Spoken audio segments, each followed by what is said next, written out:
Shlok 29 is the one we are doing today. So let's read it first. Buddhir bhedam dhriteshchaiva gunatastri vidham shrinu procyamanam asheshena prithaktvena dhananjaya.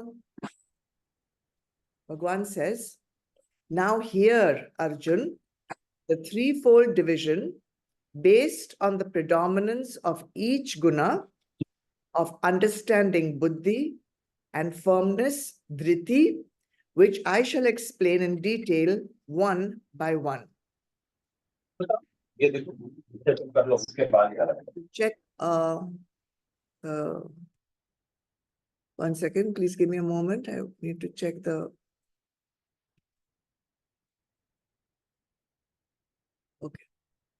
All right. As you know, every Thursday we are taking one or two shlokas from the 18th Adhyay.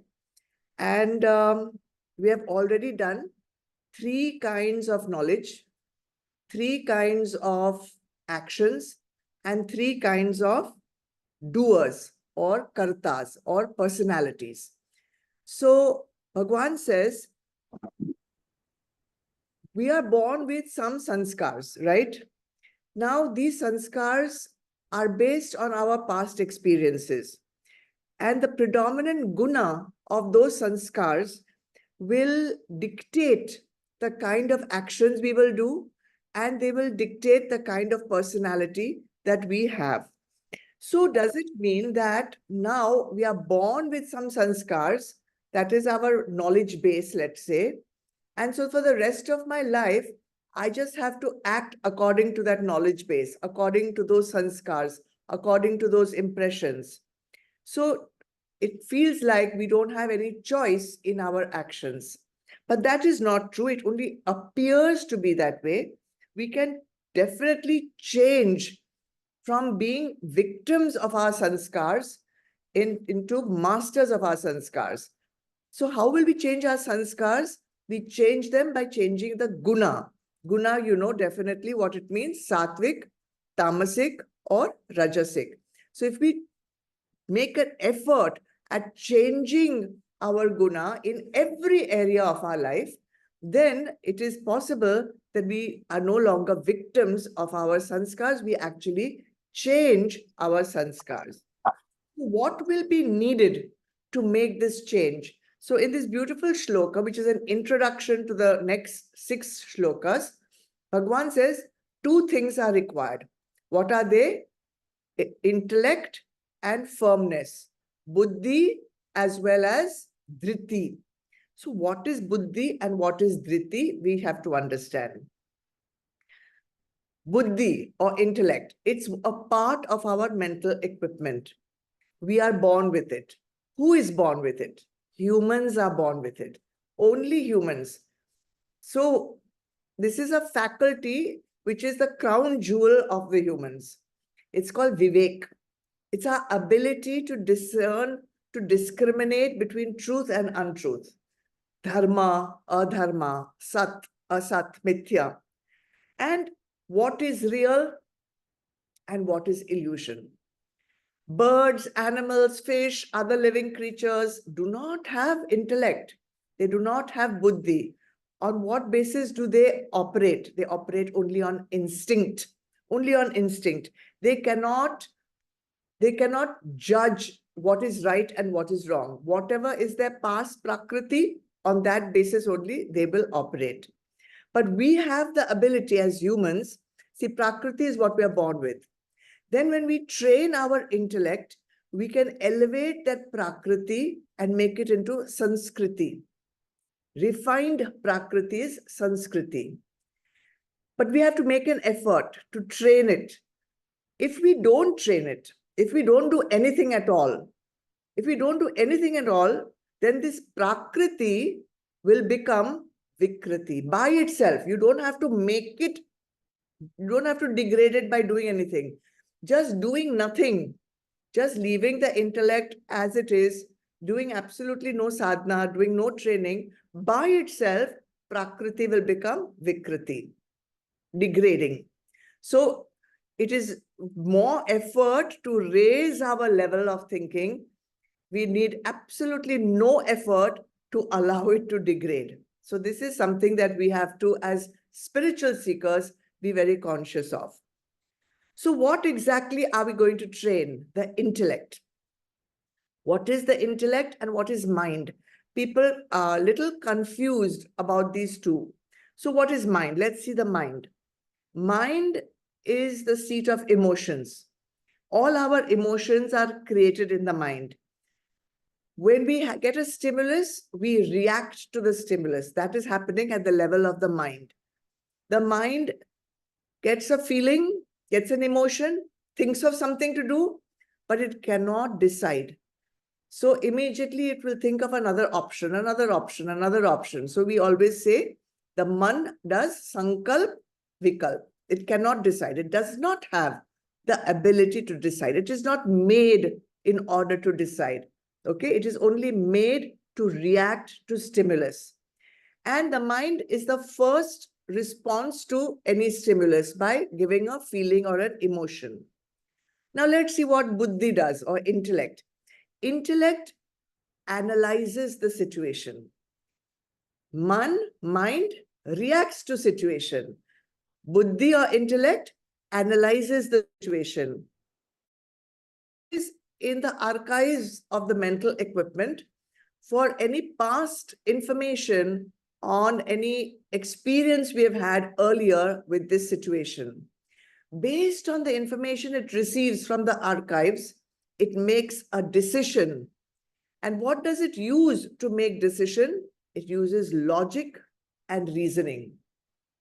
Mind works with emotions, feelings. Intellect works with logic and reasoning. And it allows us or empowers us to take the right decision, or whatever it thinks is the right decision.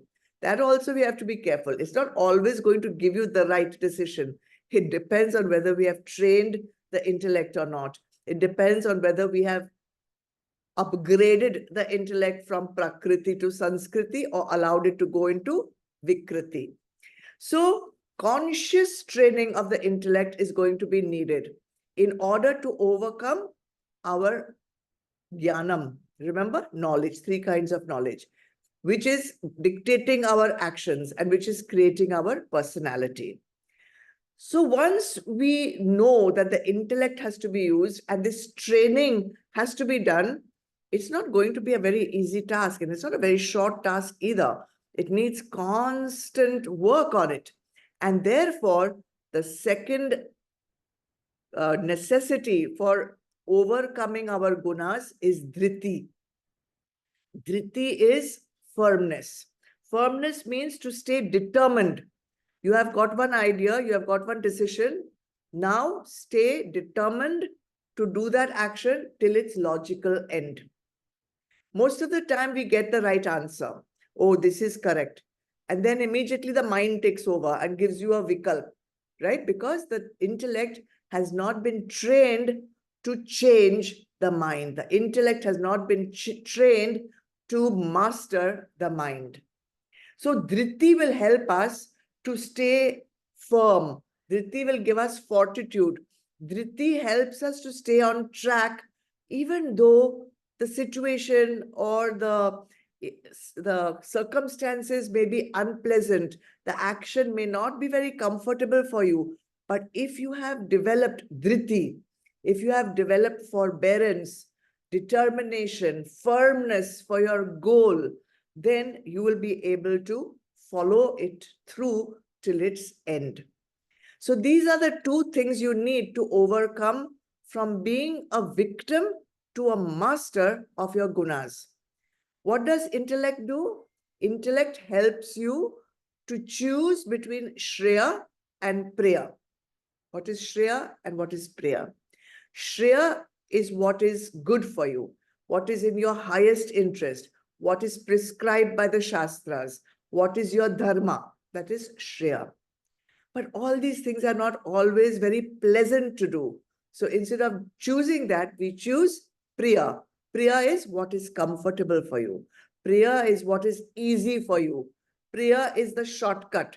Priya is what you think is good for you, but it's not necessarily going to be good. So intellect helps you, a trained intellect helps you to decide between Shreya and Priya. And then what does Dhriti do? Dhriti helps you to stay firm on doing Shreya. So first you have to choose between Shreya and Priya through the intellect, trained intellect. And then with Dhriti, you have to stay firm on the Shreya and not get swayed. See, sometimes our mood changes. And our mood changes, we lose track of what we have to do. Who is looking after this mood? Man, not intellect. So this man makes us go on wavering, flickering, changing, fluctuating. Intellect, a trained intellect, will help us stay on the path. So these are the two things that Bhagwan is going to introduce now in the next few shlokas. What is intellect and what is dhriti?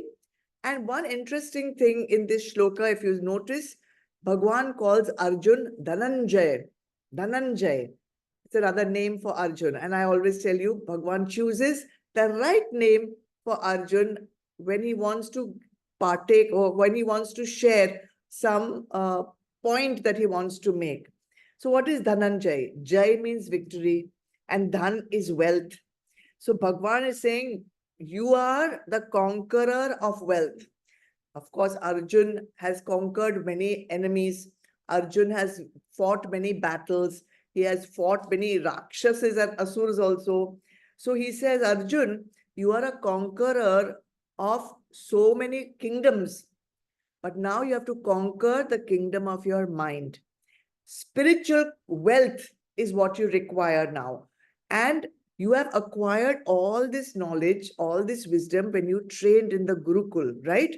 Now, this is a wealth which you possess. Your intellect has to be used.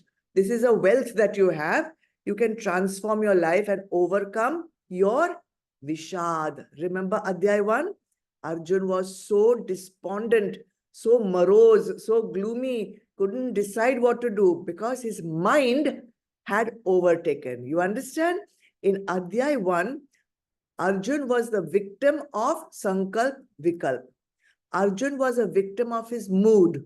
Arjun was a victim of his feelings and emotions, the stimulus being the battlefield in which he was standing. So Bhagwan says, now let go of all this and you are the conqueror of so many kingdoms. Now conquer the kingdom of your mind. All that Arjun has to do is train his intellect to choose Shreya over Priya. And then he has to use his dhriti to stay fixed and firm on the decision that he makes, right? And through Arjun, we also have to learn that we are also Arjuns only in our battlefield of life. We also have this precious wealth within us. What we have to do is we have to train this ability to discern between dharma and adharma. And then we have to develop our dhriti to stay firm on the path. All right?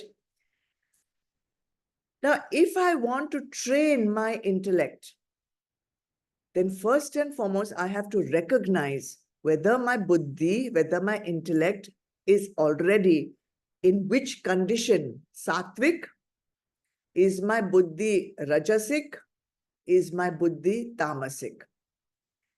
Do I have determination? If I do, then is my determination sattvic or is it rajasic or is it tamasic?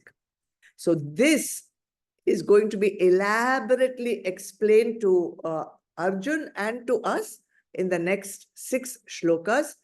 Out of that, the first 3 are sattvic intellect, rajasic intellect, and tamasic intellect. But I will take that next Thursday. Okay. This was an introduction into the method of overcoming our gunas. What will you do till next Thursday with this little introduction?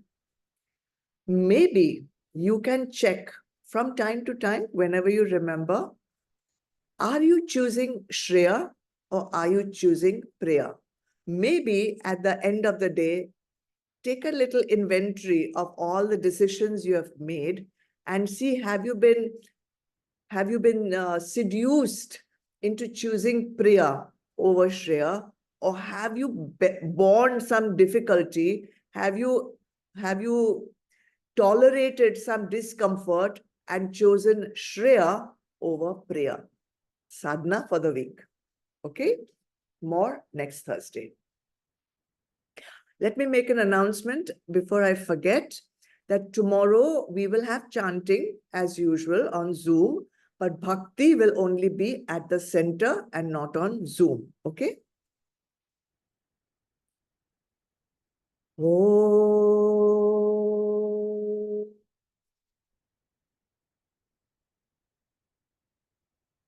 Oh.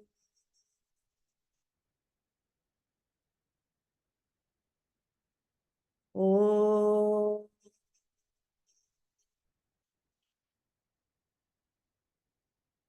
Asatoma Satkamaya Tamasoma Jyotirgamaya Mrityurma Amritam Gamaya.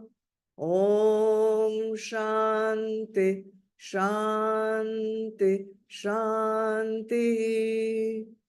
Om Purnamada Purnamidam Purnat Purnamudachyate Purnasya Purnamadaya Purnameva Vashishyate.